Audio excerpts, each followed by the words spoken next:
여호수아 21장 1에서 19절입니다. 그때 레위 사람의 족장들이 제사장 엘르아살과 눈의 아들 여호수아와 이스라엘 자손의 지파 족장들에게 나와 가나안 땅 실로에서 그들에게 말하여 이르되 여호와께서 모세에게 명령하사 우리가 거주할 성읍들과 우리 가축을 위해 그 목초지들을 우리에게 주라 하셨나이다 하매 이스라엘 자손이 여호와의 명령을 따라 자기의 기업에서 이 성읍들과 그 목초지들을 레위 사람에게 주니라. 그악 가족을 위하여 제비를 뽑았는데 레위 사람 중 제사장 아론의 자손들은 유다 지파와 시므온 지파와 베냐민 지파 중에서 제비 뽑은 대로 13성읍을 받았고 그앗 자손들 중에 남은 자는 에브라임 지파의 가족과 단 지파와 므낫세 반 지파 중에서 제비 뽑은 대로 10성읍을 받았으며 게르손 자손들은 이사갈 지파의 가족들과 아셀 지파와 납달리 지파와 바산에 있는 므낫세 반 지파 중에서 제비 뽑은 대로 13성읍을 받았더라. 므라리 자손들은 그 가족대로 르우벤 지파와 갓 지파와 스불론 지파 중에서 12성읍을 받았더라.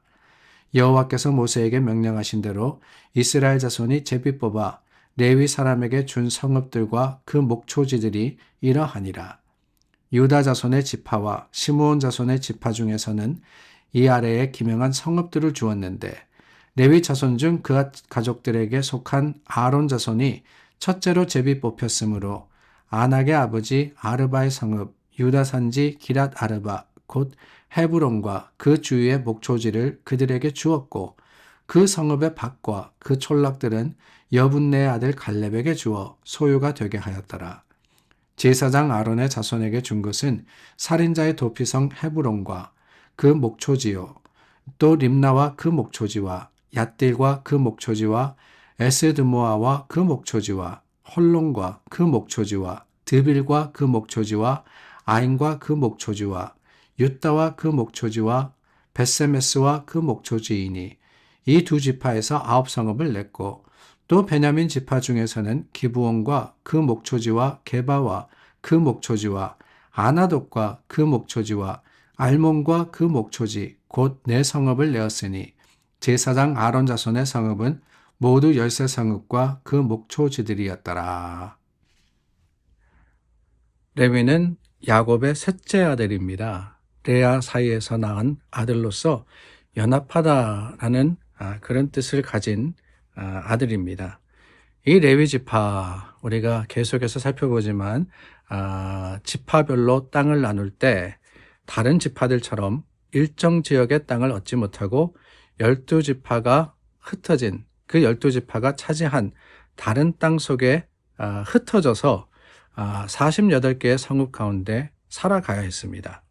이스라엘의 북쪽에도 남쪽에도 동쪽에도 서쪽에도 이렇게 흩어져서 삶을 살아가게 되는데 그 이유가 뭐냐? 다름이 아닙니다. 누이 디나가 세겜에게 겁탈당하는 사건 기억하시죠?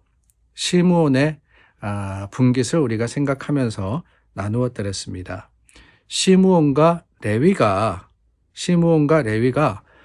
이 세겜의 그 가족을 이 거짓으로 그러니까 할례를 받게 함으로써 다 죽였습니다. 그래서 아버지 야곱으로부터 저주를 받게 된 것이지요. 이스라엘 중에 흩어지리라라고 하신 말씀대로 시간이 지나서 레위 지파가 가나안 땅을 분배받을 때 시므온 지파가 지경을 가지지 못하게 되었습니다. 그저 성만 받게 되었는데 이 레위 지파가 한데 뭉쳐서 살지 못하고 흩어진 이유 다름이 아닙니다. 시므온과 같이 이 하나님께서 이들을 흩으셨다라고 했던 거예요. 그런데 중요한 것은 그 시므온과 레위 지파 둘 중에 시므온은 우리가 보았듯이 유다 지파 가운데 그저 빌붙어서 살게 되었지만 레위 지파는 하나님께서 기업이 되시겠다라고 하심으로써 이 레위 지파를 들어서 하나님의 거룩한 일을 맡겨주셨다라고 하는 거예요. 차이가 있었습니다. 시므온과 레위 사이에. 그 이유가 뭐냐? 다른 게 아닙니다. 레위가 하나님 편에 서서 하나님의 일을 했기 때문에 그렇습니다. 그 중에 하나는 광야에서 금송아지 우상 숭배를 할 때, 모세가 산 위에서 십계명을 받고 있을 때 이스라엘이 우상을 섬기지 않았습니까? 이때 레위 지파가 하나님 편에 서게 됩니다. 그 모습을 보면서 하나님께서 이 레위 지파를 용서하실 뿐만 아니라 다시 들어 쓰셨다라는 것을 알게 되는 거예요.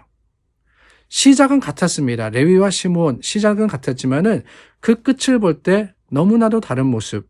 그 이유가 뭐냐? 중간이 달랐다는 거예요. 중간이.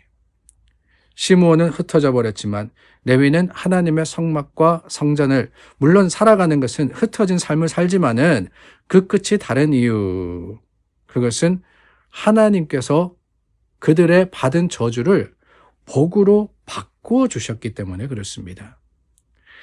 그 이유, 그 중에 하나의 사건이 뭐냐? 다름이 아닙니다.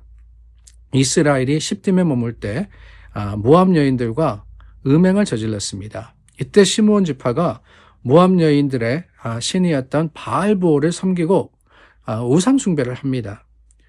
하나님이 연병을 내리셔서 하룻밤에 24,000명이 죽게 되었다라고 말씀을 드렸죠. 저주받은 모습 그대로 시므온이 행했고 또한 그것으로 더욱더 실패해 갔던 겁니다. 그런데 이 같은 사건 중에 어떤 일이 있었느냐?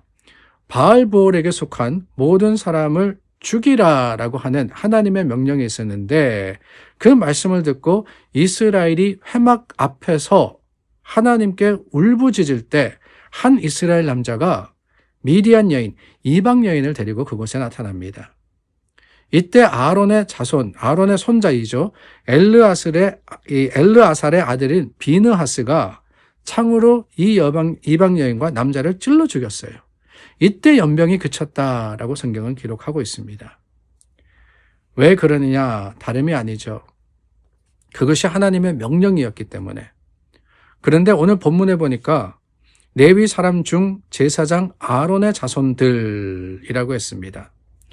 비느하스의 후손을 이야기하는 거예요. 그러니까 레위 지파의 사람이 하나님의 말씀대로 행했다라는 것을 우리는 보게 됩니다. 근데 그 반면에 회개 현장에 이방 여인을 데리고 온 사람은 누구였느냐? 민수기 25장입니다. 죽임을 당한 자의 이름은 시므리니 살루의 아들이요 시므온인의 종족 중 한 족장이다 라고 했습니다. 어느 지파라고요? 시므온 지파라고 되어 있어요.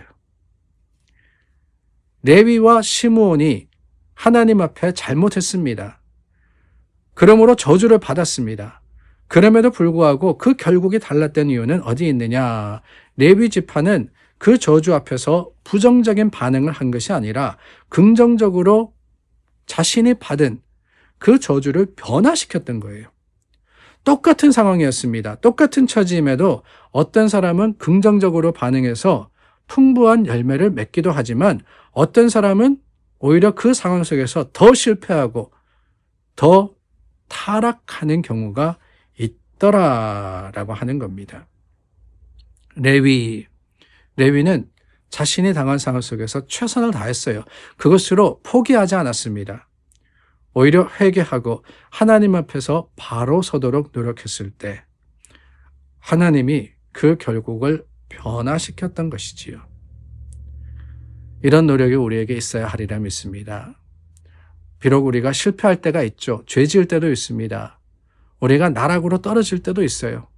그러나 그게 다가 아니라 하나님께서 변화시켜 주실 가능성을 우리에게 주셨음을 우리는 알기 때문에 그러기 위해서 어떻게 해야 되느냐? 먼저 회개하는 거예요. 우리가 늘 주일 예배 드릴 때마다 회개함으로 기도하지 않습니까? 왜 그렇습니까? 다른 게 아니에요. 하나님 앞에 서기 위해서 우리가 우리의 삶에 있던 여러 죄의 모습을 주님 앞에 내려놓는 겁니다. 그럴 때 하나님께서 용서하시고 하나님께서 다시 한번 회복시키시고 하나님께서 우리를 들어서 쓰시는 겁니다. 그게 하나님이 우리에게 약속하신 선물 아닙니까? 에베소서 2장 8절과 9절입니다. 너희가 그 은혜를 인하여 믿음으로 말미암아 구원을 얻었나니 이것이 너희에게서 난 것이 아니요 하나님의 선물이라 라고 했습니다. 하나님의 선물이라. 우리가 자랑할 것은 없지만 최선을 다할 때 하나님께서 우리에게 영원한 구원의 선물로서 함께 하심을 기억하는 저와 여러분들이 될 수 있기를 바랍니다. 기도하겠습니다. 참 좋으신 하나님 감사합니다. 비록 우리가 죄 가운데 살아왔고 죄로 인해서 실패하고 영원히 멸망할 수밖에 없지만 주님께서 우리에게 살 길을 주셨습니다. 레위의 모습을 보면서 우리도 주님께 사용될 수 있는 그 가능성을 가지고 오늘을 살아가게 하시고 늘 회개하며 하나님 앞에서 날마다 새로워지는 삶의 모습으로 주님께 영광 돌리게 하여 주시옵소서. 예수님의 이름으로 기도드립니다. 아멘. 우리 하나님 앞에 다시 한번 섰습니다. 믿음의 소망 가지고 주님의 주시는 능력을 이루어가는 저와 여러분 될 수 있기를 바랍니다. 기도하겠습니다.